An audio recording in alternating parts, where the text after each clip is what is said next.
Hello students, मैं doctor Nidhi Yadav, SPG government college Ajmer, associate professor political science.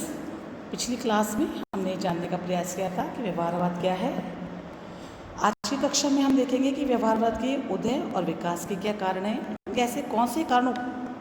उपस्थित हुए जिनके कारण हमने परंपरागत राजनीति के अध्ययन को छोड़ करके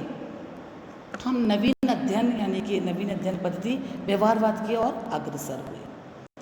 हम ये देखते हैं कि 20वीं शताब्दी की एक महत्वपूर्ण देन के रूप में व्यवहारवाद उभर करके सामने आता है और इसको विकसित करने का श्रेय अमेरिकन पॉलिटिकल साइंस एसोसिएशन, जिसे हम शिकागो स्कूल के नाम से भी जानते हैं, उनका महत्वपूर्ण योगदान था। सबसे पहला असंतोष जो व्यवहारवादियों को परंपरागत से था या परंपरागत सिद्धांत से था कि उनकी जो अध्ययन पद्धतियां हैं वो हमारे लिए आज के समय में या 20वीं शताब्दी में कारगर नहीं है। उनका ये मानना था, उन राज्यशास्त्रियों ने ये देखा कि जहाँ भी पॉलिसी मेकिंग और डिसीजन मेकिंग से संबंधित जो भी शासन के कार्य होते हैं वहाँ पे पॉलिटिकल साइंटिस्ट या राजनीतिज्ञों को या राजनेताओं को कोई स्थान नहीं दिया जाता है, सम्मान नहीं दिया जाता है। जैसे स्पेशली जब सेकेंड वर्ल्ड वॉर चल रहा था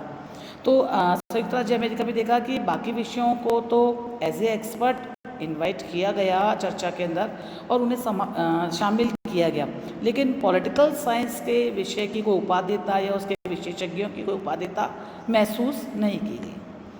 साथ ही साथ इन वैज्ञानिकों ने यह भी अनुभव किया कि हमारा जो परंपरागत राजनीति का अध्ययन था वो सैद्धांतिक पक्ष पर इतना ज़्यादा बल दे देता है अपने सैद्धांतिकता पर कि वो अध्ययन पर्याप्त और विश्वसनीयता कायम नहीं कर पाया। इस बीच सेकेंड वर्ल्ड वॉर के जो समय इसके पश्चात फांसीवाद, नाजीवाद के रूप में विश्व के अंदर कुछ अलग प्रकार की एकाधिकारी प्रवृत्तियां डेवलप हो रही थी और राजनीति शास्त्रियों ने देखा कि राजनीति कुछ इस बारे में कुछ समझ नहीं पा रहे हैं कि किस प्रकार से नवीन प्रवृत्तियों का विकास हो रहा है। इस समय पॉलिटिकल साइंटिस्ट या व्यवहारवादियों ने पाया कि जो हमारे अध्ययन के जो निष्कर्ष हैं या परंपरा ट्रेडिशनल तरीके से जो भी अध्ययन अभी तक राजनीति का किया गया है वो सीमित स्तर तक तो उपयोगी है, किंतु सेकेंड वर्ल्ड वॉर के बाद जो पूरी दुनिया में जो बदलाव आ रहा है उसके पश्चात एशिया, अफ्रीका, लैटिन अमेरिका जैसे जो नव स्वतंत्र राष्ट्र हैं वहाँ पे और जो चुनौतियाँ हैं वो परंपरागत अध्ययन पद्धतियों से हम इनका अध्ययन वास्तविक तरीके से नहीं कर पा रहे हैं। इस संबंध में उन्होंने सोचा कि अब हमें कुछ अध्ययन के नए तरीकों की खोज प्रारंभ करनी होगी। तो कुल मिला के हमने देखा कि पहला जो पॉइंट हमने डिस्कस किया कि परंपरागत राजनीति का जो अध्ययन पद्धतियों का जो तरीका था उनके प्रति असंतोष ने व्यवहारवाद को जन्म दिया। दूसरा पॉइंट जो हम डिस्कस कर रहे हैं कि इस समय तक जब व्यवहारवादी क्रांति प्रारंभ हो रही है उस समय अन्य सामाजिक विज्ञान और सोशल साइंस के जो अन्य विषय थे वहाँ पे अध्ययन के नवीन तरीकों और उपकरणों का हमने देखा विकास हो चुका था और राजनीति शास्त्र का जो विषय था वो बिल्कुल अलग सा पड़ गया था। जैसा कि एक विचारक है रॉबर्ट डॉल, उन्होंने लिखा भी है कि व्यवहारवाद एक ऐसा आंदोलन है जिसका उद्देश्य राजनीति के अध्ययन को मनोविज्ञान, समाजशास्त्र और अर्थशास्त्र में जो डेवलपमेंट्स अभी तक हो चुके हैं, जो सिद्धांत पद्धतियाँ खोज वो लोग कर चुके हैं, राजनीति का अध्ययन भी उनके करीब आ सके। और वो कब आ सकेगा? जब हम वैज्ञानिक अध्ययन प्रारंभ करेंगे, यानी कि मनुष्य के व्यवहार को अध्ययन का केंद्र बिंदु बनाएंगे। तीसरी बात, द्वितीय विश्व युद्ध का प्रभाव। हमने जैसे कि आपको प्रारंभिक कक्षा में बताया कि सेकेंड वर्ल्ड वॉर का जो समय है वो पॉलिटिकल साइंस के लिए एक अविस्मरणीय समय के साथ मैं एक ऐसा समय बताऊंगी जो राजनीति के अध्ययन को दो कालखंडों में बांट देता है। तो जो ये एक मार्किंग समय है, डिमार्किंग समय था, इसने भी व्यवहारवाद को गति प्रदान की, क्योंकि युद्ध के समय जो सेकेंड वर्ल्ड वॉर का समय था, इसने इन घटनाओं ने या इस युद्ध की स्थितियों ने, परिस्थितियों ने या परिणामों ने पॉलिटिकल साइंटिस्ट के मन में ये बात बिठा दी थी कि राजनीतिक जीवन की जो भी जटिलताएं हैं उनको समझने के लिए जो इंस्टीट्यूशनल स्टडी पॉलिटिकल साइंटिस्ट या राजनीति परंपरागत राजनीति वैज्ञानिक करते रहे हैं, अब हम अपने अध्ययन को उससे आगे ले जाना होगा कि अब हमको संस्थाओं और संरचनाओं की अपेक्षा उनमें कार्य करने वाले व्यक्तियों के व्यवहार का अध्ययन करना होगा। तभी हम अपने अध्ययन की प्रासंगिकता को दुनिया के सामने ला पाएंगे, तभी हमारा विषय भी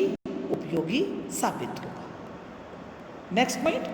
नवीन अध्ययन पद्धतियों का प्रयोग। सेकेंड वर्ल्ड वॉर के बाद के दशकों में ये विचार पुख्ता हो गया था कि अब राजनीति में हमको नवीन अध्ययन पद्धतियों, न्यू हमारे जो स्टडी के मेथड्स हैं उनको अब इम्पोर्टेंस देनी होगी। अब हमें स्टैटिस्टिकल मेथड्स या गणितीय प्रारूप में मैथमेटिकल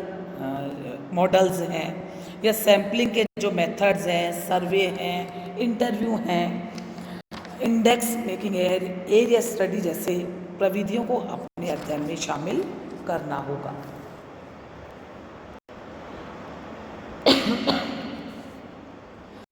इस प्रकार हम देखते हैं कि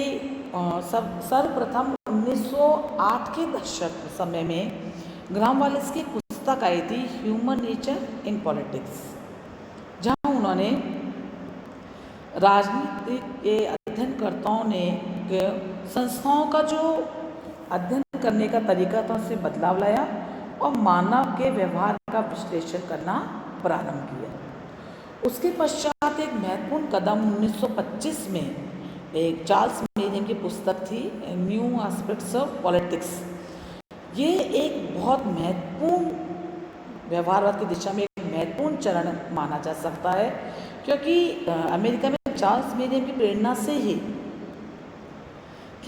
से एक सोच, जिसकी हमने पहले भी चर्चा करी, शिकागो स्कूल, शिकागो संप्रदाय का एक ऐसा ग्रुप बना पॉलिटिकल साइंटिस्ट का, जिन्होंने व्यवहारवादी